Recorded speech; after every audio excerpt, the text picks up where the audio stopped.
救援型无人机千里救灾，翼龙 2H 无人机是5月份露面，7月份参战，真是生逢其时。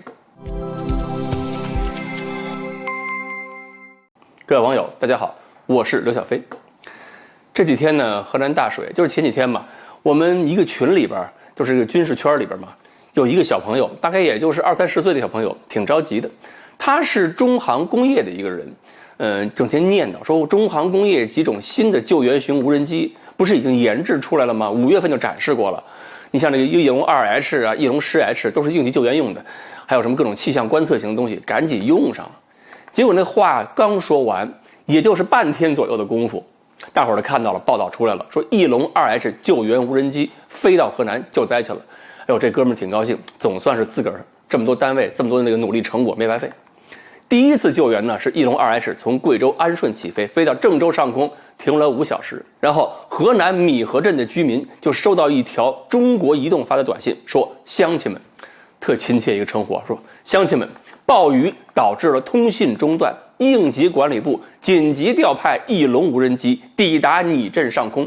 可以暂时恢复中国移动公网通信。5小时啊，连续停留5小时，那解决很多问题呀。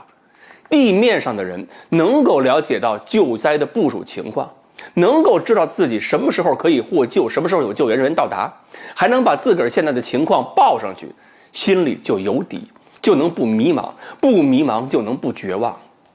然后22号翼龙再飞，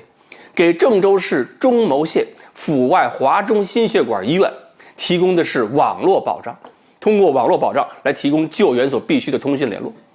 这还不算，在完成通讯保障任务过程中，还随时根据要求飞到了指定地点，用机载的合成孔径雷达对灾区地面进行了扫描，然后形成了高清晰的地面雷达图像。用这个图像能够帮助指挥部判断地面的受灾情况、道路受损情况。你想想看，当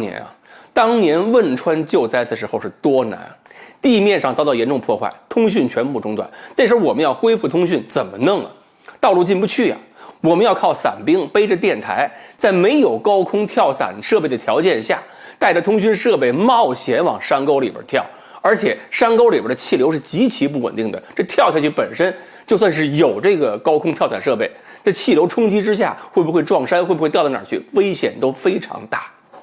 然后中航工业这个朋友，他在朋友圈里写的说，当年除了这个伞兵之外，还是几千个人冒死往灾区里边拱，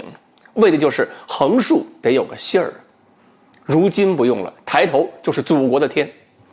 这是他朋友圈里的原话，中航工业一个年轻干部的感慨和自豪啊。其实前几年呢，西北地区反恐作战也一样，部队进山搜索追击恐怖分子，因为地形复杂，我们部队带的那个电台有时候叫不通，就需要小分队背着器材去制高点建立通讯基站，这才保证了战场通讯指挥。那个时候如果有一个通讯这种无人机的话，你看这次翼龙 2H 公布的水平，50平方公里内上网上公网都没问题，15000平方公里以内通信指挥传视频没问题。但是呢，我们今天不是来说翼龙这款无人机性能的，我们可以说一说，面对这样的灾害，应该说我们每个人都在揪心，都在做自己力所能及的贡献。特别是解放军还有军工科研部门，肯定会和以前一样，这种场合永远有他们在第一线。人民解放军的名字里边啊，不是白白有人民这2个字的，人民这2个字呢，也不是白白放在最前面的，这一点永远不会变，变的是我们的新手段会让我们变得更强大。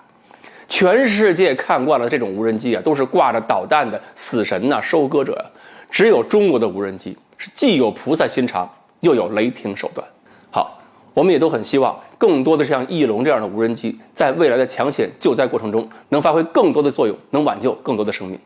欢迎大家继续收看我们的栏目，我们下期再见。